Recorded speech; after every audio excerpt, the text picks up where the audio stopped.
성도 여러분을 축복합니다.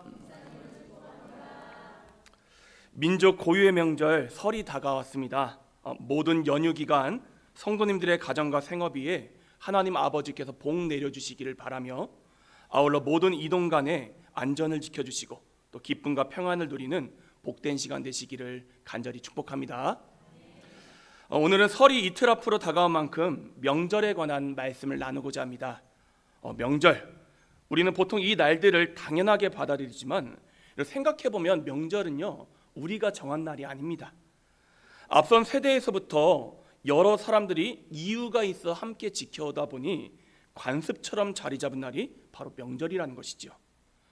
그러니 명절을 단순히 쉬는 날이다 이렇게 생각하기보다는 왜 이 명절을 지키게 되었으며 명절의 본질적인 의미가 무엇인지 짚어볼 필요가 있다는 것입니다. 에이 목사님, 그냥 쉬면 쉬는 거지 뭐하러 그렇게까지 고민합니까? 물론 별 생각 없이 명절을 그냥 보낼 수도 있습니다. 그런데 단순해 보이는 명절이 실제로는 그렇게 단순하지 않다라는 것이죠. 한번 우리 주변을 둘러보십시오. 명절을 둘러싸고 많은 사람들이 갈등을 하고 있습니다. 고부 간의 갈등, 부모와 자식 간의 갈등, 또 어떤 일을 하냐 마냐, 무엇을 준비하냐 등등 여러 가지 이유들로 갈등이 이 명절 가운데 발생하고 있다는 것이죠. 그런 점에서 우리는 이 명절을 지키되 어떻게 지켜야 슬기롭게 이 시간들을 보낼 수 있을지를 한 번쯤은 생각해 볼 필요가 있다는 것입니다. 그런 점에서 오늘 우리가 함께 읽었던 요한복음 5장 말씀은 우리에게 좋은 지침서가 됩니다. 1절 말씀은 이렇게 증거합니다. 그 후에 유대인의 명절이 되어 예수께서 예루살렘에 올라가시니라. 이런 말씀에 정확하게 나와 있지는 않지만 보통 학자들은 이 명절이 유월절이었다 이렇게 이야기를 합니다. 유월절이라면 유대인들에게 가장 중요한 명절이지 않습니까? 그리고 유대인들은 이 유월절기가 되면 각자 어디서 살고 있든지 간에 그곳을 떠나서 예루살렘 성전에 함께 모여 제사를 드리는 전통을 가지고 있었습니다. 그래서 예수님께서도 갈릴리에 머무시다가 이 유월절기를 지키기 위해서 예루살렘으로 올라오셨던 것입니다. 그런데 명절이라 하니까 좋은 일만 있을 것 같지만 실상은 그렇지가 않았습니다. 물론 행복하고 즐거운 사람도 있겠지요. 하지만 또 한편으로는 이 명절이 너무나도 싫고 고통스럽게 다가온 사람들도 있었다라는 것입니다.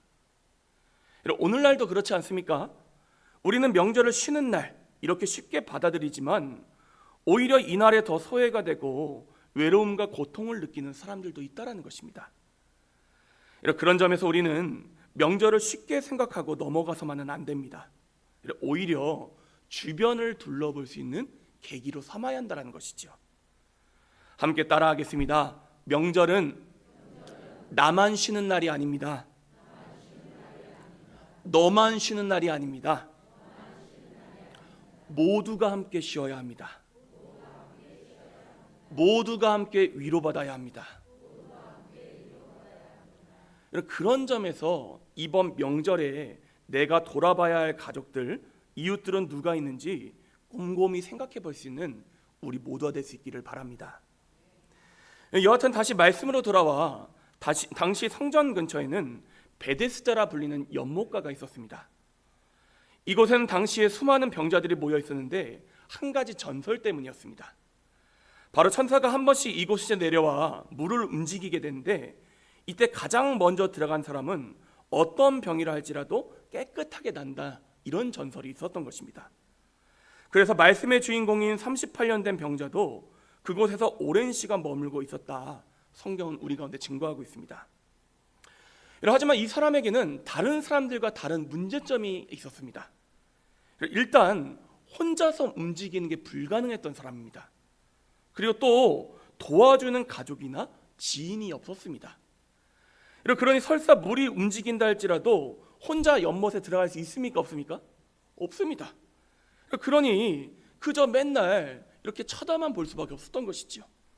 하지만 그저 지푸라기라도 잠든 심정으로 그 주변에 어떻게 해서 머물러 있었던 것이죠.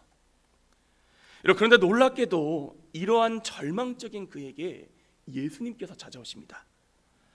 다른 이들은 다들 자기의 명절을 지키느라 정신이 없었는데 예수님께서는 이 명절에 소외되었던 38년 된 병자를 찾아오셨다는 것입니다. 그리고는 그에게 아주 단순하면서도 분명한 질문을 던지십니다. 내가 낫고자 하느냐? 그러자 그는 자신이 처한 상황을 구구절절하게 설명을 합니다. 하지만 예수님께서는 그저 딱 한마디를 하실 뿐이었습니다. 일어나 내 자리를 들고 걸어가라, 이렇게 말씀하시는데 놀라운 일이 일어납니다. 말씀하시던 그때에 다리에 힘이 붙고 스스로 일어나 걷기도 하고 뛰기도 할 수 있게 몸이 온전히 치유가 된 것이지요. 이뿐만이 아닙니다. 14절을 보면 예수님께서는 그의 영혼의 질병, 즉 죄의 문제까지도 깨끗하게 치유해 주셨습니다. 지금 무슨 일이 일어난 것입니까? 예수님을 만나니까요, 우리의 삶의 문제만이 아니라 우리의 영혼까지도 구원받는 놀라운 기적이 일어났다는 것입니다. 함께 따라하고 외가겠습니다. 예수님을 만날 때 삶의 문제가 해결되고 영혼이 구원받는 기적이 일어납니다. 그러니까 예수님을 만나셔야 합니다. 그리고 이 사실을 우리가 기억해야 합니다. 우리가 누릴 수 있고 누군가에게 줄 수 있는 최고의 선물은 누구시라는 거예요? 예수님이시라는 것입니다. 그러므로 저는 성도님들께서 명절은 쉬는 날이다, 이렇게 세상 사람들처럼 똑같이 생각하지 마시고 명절은 최고의 선물이신 예수님을 전하고 예수님을 선물하는 날이다, 이렇게 생각하시고 보내시기를 간절히 축복합니다. 물론 명절에 가족들에게 가서 예수 믿으라 한다고 해서 바로 전도가 되기는 어렵습니다. 보통 그러면요 다 싫어합니다. 물론 하나님의 인도하심에 따라 적절한 때에는 복음을 제시할 수도 있어야 합니다. 하지만 일반적으로는요 복음부터 제시하면 다들 도망가기 바쁩니다. 그러니 어떻게 해야겠습니까? 이미 다른 가족들은요 내가 그리스도인인 거 다 알고 있습니다. 장로, 집사, 권사, 목사인 거 다 알고 있습니다. 그러면 사람 심리가 참 묘하죠. 본인은 잘하는 게 없더라도 목사다, 장로다, 권사다, 집사다 하면 묘한 기대감을 가진다는 거예요. 그리고 우리가 더 섬겨주고 때로는 다른 가족들보다 좀 더 손해를 보며 예수 믿는 사람들이 무엇이 다른지를 보여주기 시작하면 우리를 통해서 그 사람들이 예수님을 바라보게 된다는 것입니다. 그렇지 않고 내가 누릴 건 다 누리고 더 섬김을 받으려고만 한다면 절대로 전도가 이루어지질 않습니다. 여러분 내가 받을 거 다 받고 욕심 실컷 부려놓고 복음을 전한다? 그건 복음이 아니라 그때부터는 폭력이 되는 것입니다. 여러분 이걸 꼭 기억하시고 이번 설에는 최고의 선물인 예수님을 전하기 위해 우리가 해야 할 일들은 무엇인지, 내가 좀 더 양보해야 될 일들은 무엇인지 잘 생각해 보시고 실천하며 나아갈 수 있는 우리 모두가 될 수 있기를 간절히 축복합니다. 그런데 이런 감사한 일이 일어났음에도 불구하고 주변 유대인들의 표정은 그리 좋지 않았습니다. 이유인즉 38년 된 환자가 치유를 받은 날이 어떤 날이었죠? 안식일이었습니다. 율법의 규정대로라면 안식일에는 일을 하면 안 됩니다.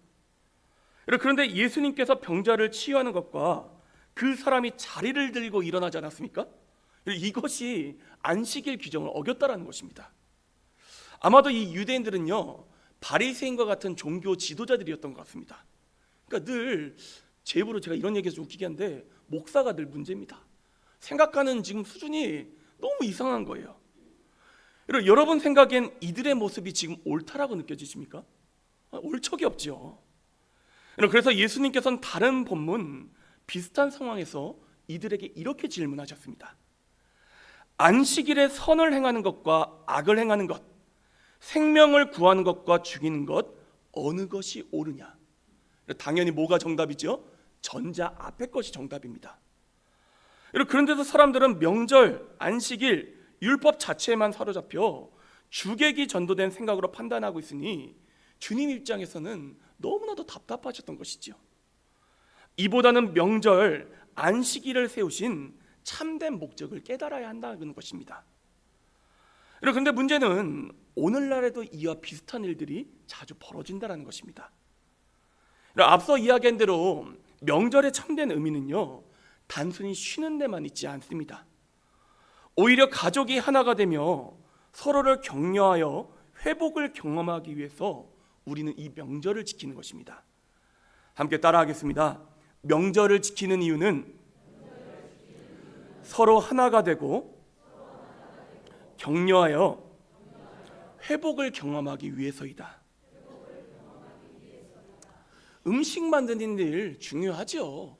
전 부쳐 먹으면 얼마나 맛있습니까? 가족의 전통을 지키는 일, 그것도 중요하지요. 또 어떤 분들은 명절마다 여행을 가시는 경우도 있습니다. 그것도 좋습니다. 그런데 이러한 것들이 본질은 아니라는 것입니다. 그냥 목적을 달성하기 위한 수단이라는 것이죠. 그럼에도 우리가 만약 이 모든 일을 함에도 불구하고 누군가를 판단하고 정죄하고 그래서 오히려 하나됨이 깨어지고 소외되는 일들이 일어나고 있다면 지금 우리의 모습을 돌아볼 수 있어야 한다는 것입니다. 저는 성도님들께서 이 말의 의미를 한번 곰곰이 생각해 보셨으면 좋겠습니다. 사람을 위해서 명절이 있는 것이지 명절을 위해서 우리가 있는 것은 아닙니다. 다시 말해 명절을 통해 가족 간에 하나가 되는 역사가 일어나야 하지, 오히려 누군가는 소외되고 서로 상처받는 일들이 일어난다면 우리는 그러한 잘못된 길에서 벗어날 수 있어야 한다는 것입니다. 누군가는 이렇게 말하면 또 이렇게 이야기합니다. 그러면 차라리 명절을 없애자. 문제만 일으키는 명절 무슨 의미가 있냐? 그런데 이런 식이면요, 모든 걸 다 없애야 합니다. 마치 빈대 잡다 소가 삼간 다 태우는 격이라는 것이죠. 그러니 그보다는 잘못된 모습을 고치고 바른 길로 나아가는 게 더 올바른 태도라는 것이죠. 한번 예수님께서 하셨던 일들을 가만히 살펴볼 수 있기를 바랍니다. 예수님께서는 무엇을 하시든지 간에 늘 기준이 하나님의 뜻이었습니다. 만약 이 일이 하나님의 뜻과 일치한다? 그러면 최선을 다해 그 일을 행하셨습니다. 하지만 반대로 그 일이 하나님의 뜻과 부딪힌다? 그러면 그 일을 내려놓으셨다는 것이죠. 그렇다면 여기서 우리가 생각해 볼 게 하나님의 뜻은 무엇이겠습니까? 여러 가지로 해석해 볼 수 있겠지만 하나님께서 가장 원하시는 바는 바로 생명이 살아나는 것입니다. 함께 따라하겠습니다. 하나님께서 가장 기뻐하시는 일은 생명이 살아나며 생명이 풍성해지는 것이다. 그러니까 죄와 악이라는 게 뭐냐? 생명을 파괴하는 게 죄고 악입니다, 여러분. 우리가 지는 죄가 왜 문제입니까? 우리 자신을 파괴하기 때문입니다. 생명을 갖다가 사그라들게 만듭니다. 다른 사람들을 갖다가 우리가 힐난하고 괴롭히고 욕되게 하고, 이게 왜 죄지요? 생명을 망가뜨리는 행위이기 때문입니다. 그러니 우리가 무엇을 하든지 간에 생명이 살아나는 역사가 일어나길 바라시지, 오히려 생명이 깨지는 일이 일어난다? 결코 하나님을 기쁘시게 드릴 수 없다라는 것이죠. 그런 의미에서 우리는 예수님의 모습을 본받아야 합니다. 유대인들은 명절과 안식이라는 형식 그 자체를 지키는 데만 함몰되어 있었지만 예수님은 이날을 세우신 본래의 목적, 바로 생명을 살리는 일에 초점을 맞추셨다는 것입니다. 그래서 명절 한복판에서조차 소외되었던 38년 된 환자를 찾아가셨고 그를 놀랍게 치유해 주셨습니다. 저는 바라기를 이러한 예수님의 마음이 우리 모두에게 있게 되기를 간절히 소망합니다. 이번 설에는요, 마음을 단단히 먹으시기를 바랍니다. 우리가 함께 명절에 모인 이유는 생명을 살리기 위해서 모였다. 서로를 격려하고 위로하여 생명이 더 풍성하게 하기 위해서 함께 모였다.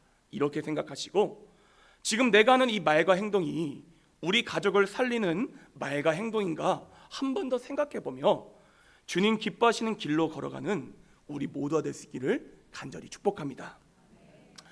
우리가 이처럼 생명을 살리는 길로 걸어가면 하나님께서는 놀라운 복을 부어주십니다. 보통 설에는 뭐라고 인사하죠? 새해 복 많이 받으세요. 그런데 재밌는 게요, 우리가 복 많이 받으세요 한다고 그 사람이 복을 많이 받는 게 아니라는 것입니다. 이런 복 받을 일을 해야지 복을 받는 것입니다, 여러분. 이런 그런 점에서 우리가 오늘 이사야 본문 말씀을 주목해야 된다는 것이죠. 이런 말씀에서 하나님께서는 당신께서 정말로 기뻐하시는 금식은 금식 그 자체가 아니라고 말씀하십니다. 오히려 어려운 이들을 돌아보고 생명을 살리는 일이 진정으로 하나님께서 기뻐하시는 모습이라 말씀하십니다. 실컷 금식해놓고 서로 미워하고 정죄한다? 그러면요, 차라리 금식 안 하고 배부르게 먹고 서로 사랑하고 섬기는 일이 하나님이 정말로 원하시는 길이라는 것입니다. 우리가 정말로 생명을 살리는 길로 걸어가면 하나님께서는 우리에게 복을 부어주십니다. 8절 이하의 말씀을 보십시오. 치유의 역사, 영광의 역사, 그리고 우리의 기도에 응답하시겠다, 이렇게 약속해주고 계십니다. 저는 우리 성도님들께서 기도하실 때도 꼭 기억하셔야 돼요. 하나님을 기쁘시게 해드려야지 우리의 기도에 응답을 해주십니다. 특히 11절 말씀, 우리가 엄청 좋아하는 말씀이지 않습니까? 여호와가 너를 항상 인도하여 메마른 곳에서도 내 영혼을 만족하게 하며 내 뼈를 견고하게 하리니 너는 물된 동산 같겠고 물이 끊어지지 아니하는 샘 같을 것이라. 우리를 뭘로 만들어 주시겠다고요? 물된 동산. 너무나도 은혜가 되는 말씀이지 않습니까? 그런데 우리가 그렇게 되라 빌어준다고 해서 그렇게 되는 게 아니라 하나님 기뻐하시는 생명을 살리는 길로 나아갈 때 그 복을 허락해 주신다는 것입니다. 그러니 복 받기를 원하신다면 그저 인사만 하지 마시고 실제적으로 생명을 살리는 말, 행동으로 이번 명절을 가득 채워가시기를 간절히 축복합니다. 꼭 기억하십시오. 명절은요, 복 받을 수 있는 기회의 날입니다. 어떻게 할 때요? 하나님 기뻐하시는 생명을 살리는 일로 채워나갈 때. 이 교훈을 꼭 기억하며 나아가는 우리 모든 신명교회 성도님들 되시기를 간절히 축복합니다. 마지막으로 우리가 슬기로운 명절을 보내기 위해서 해야 될 일 한 가지를 더 말씀드리고 오늘 설교를 마치고자 합니다. 한번 베데스다 연못에 대해서 생각해 보자라는 것입니다. 천사가 물을 움직일 때 들어가면 어떤 병이라도 낫는다. 겉으로 보기엔 그럴싸해 보이고 대단한 일처럼 보입니다. 그런데 사실 이곳은요, 소리 없는 전쟁터였습니다. 왜냐하면 제일 먼저 들어간 단 한 사람만 치유받을 수 있기 때문입니다. 그렇다면 과연 이 장소가 진정한 의미에서 생명이 살아나는 장소라고 이야기할 수 있겠습니까? 저는 이 베데스다 연못을 바라보며 우리가 살아가고 있는 세상이 떠올랐습니다. 세상은 늘 우리에게 이렇게 외칩니다. 경쟁에서 이겨야 한다. 차지해야 된다. 그러면 잘 살 수 있고 더 나은 삶을 살 수 있다. 그렇게 쟁취해야 된다. 그런데 문제는 이 과정 속에서 대다수는 소외가 된다는 것입니다. 특정 소수만 혜택을 누립니다. 그래서 때로 안타깝고 비참하기까지 합니다. 하지만 그럼에도 마치 이 길밖에 없는 것처럼 우리를 종용할 때가 있다는 것입니다. 하지만 오늘 예수님께서는 38년 된 환자에게 어떻게 말씀하셨죠? 내 자리를 들고 걸어가라 말씀하셨습니다. 즉 지금 그 경쟁의 자리에서 벗어나서 예수님께서 알려주시는 새로운 길로 나아가라는 것입니다. 세상은 이런 방법밖에 없다 소리치지만 그런 거짓에 현혹되지 마라. 전혀 새로운 삶의 길이 있다. 내게 보여줄 생명의 길이 있다 말씀하셨다는 것입니다. 바로 이런 의미에서 우리는 명절의 시간을 비교하고 경쟁하는 자리로 만들어서는 안 된다는 것입니다. 오히려 어떤 길로 삼으셔야 된다고요? 예수님이라는 제3의 길, 생명의 길로 안내하는 기회로 삼을 수 있어야 한다는 것입니다. 보통 명절이 되면 제일 듣기 싫은 이야기가 뭔지 알고 계십니까, 여러분? 누구 자식이 이렇게 잘 되었니? 누가 이렇게 벌었니? 이런 자랑 얘기입니다. 그러니까 여러분 이번 명절에 만나셔서요, 자식 자랑하고 돈 번 자랑은 안 하시는 게 좋습니다, 여러분. 물론 좋은 소식은 나눌 수도 있겠지요. 그런데 정말 기쁜 마음으로 전하는 소식과 나를 높이고 상대를 깎아내리려는 비교의 소식은요, 딱 보면 구분이 됩니다. 그리고 아무리 좋은 마음에서 하는 자랑이라 할지라도 그 자랑이 지나치면 상대는 상처를 받게 되어 있다는 것입니다. 그러니 성도님들께 당부를 드립니다. 명절에 자기 자랑, 자식 자랑하는 걸 조심하시고 신중하게 하시기를 바랍니다. 왜냐하면 모두가 잘 되는 건 아니지 않습니까, 여러분? 그런 가족들까지도 헤아려서 명절이 경쟁의 자리가 아닌 서로를 보듬어 안아줄 수 있는 쉼의 시간이 되도록 만들어줄 수 있어야 한다는 것입니다. 그래도 나는 자랑을 꼭 하고 싶다. 그러면 어떻게 하시느냐?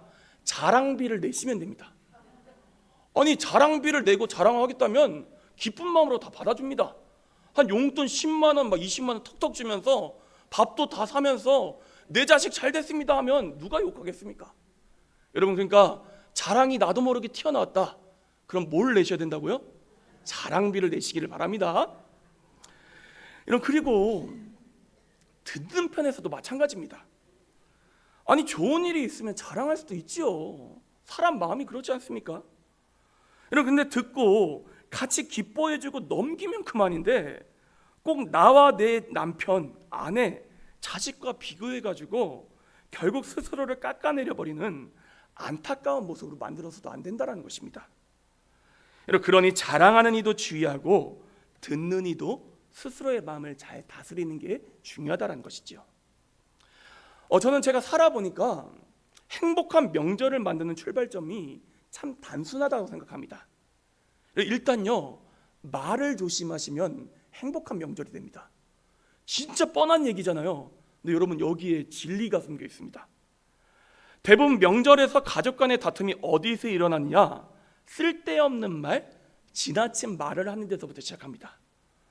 그러니 우리 그리스도인들은 주시는 말씀을 기억하고 생명을 살리는 말, 격려와 위로가 되는 말을 전할 수 있어야 한다는 것입니다. 솔직하게 잘난 사람들은요, 굳이 본인이 이야기하지 않아도 다 압니다. 그런데 그걸 또 어떻게든 꺼내서 자랑을 한다? 그럼 뭘 내셔야 된다고요? 자랑비를 내야 된다. 이럴 게 아니라 오히려 그렇지 않은 가족들을 더 생각해서 격려해주고 그분들의 이야기를 더 들어주고 칭찬해주는 일에 우리가 더 신경 써야 한다는 것이죠. 다시 한 번 더 강조합니다. 명절에는요, 생명을 살리는 일이 일어나야 합니다. 오늘 예수님께서 명절에 이 일을 행하신 이유가 우리도 그렇게 살아가라 말씀하고 계신다는 것이죠. 그리고 그 출발점은 뭐부터 조심하셔야 된다? 말을 잘 다스리는 데서부터.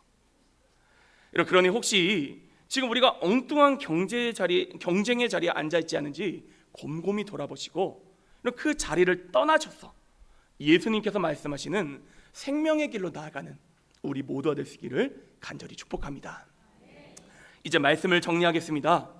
사랑하는 형제자매 여러분, 조금 부족해도 괜찮습니다. 덜 화려해도 괜찮습니다.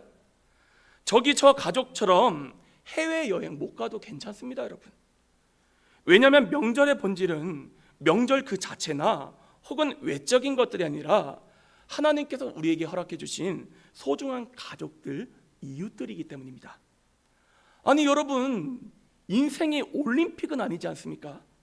그럼 가족들은요, 우리 경쟁 대상이 아니라는 것입니다. 그러니 본질에 집중하시고 또 예수님께서 보여주신 본대로 생명을 살리는 일에 집중하며 나아가는 우리 모두가 되시기를 간절히 소망합니다. 그래서 이번 명절이 지나고 나니까 우리 성도님들의 가정 가운데서 이런 말들이 좀 흘러나왔으면 좋겠어요. 야, 모이기를 잘했다. 아무개를 만나서 힘이 되었다. 역시 장로, 권사, 집사는 다르더라. 아무개가 믿는 예수님, 나도 한번 믿어보고 싶다는 그런 고백이 흘러나오는 우리 성도님들의 가정 되시기를 간절히 축복합니다. 이제 마지막으로 저를 따라 고백하겠습니다. 명절이 본질이 아니라 가족이 본질입니다. 최고의 선물은 예수님이십니다. 생명을 살리는 자리로 나아갑시다. 생명을 살리는 말을 합시다. 자랑하면 자랑비 냅시다. 그런 우리 모두가 되시기를 소망합니다. 함께 기도하겠습니다.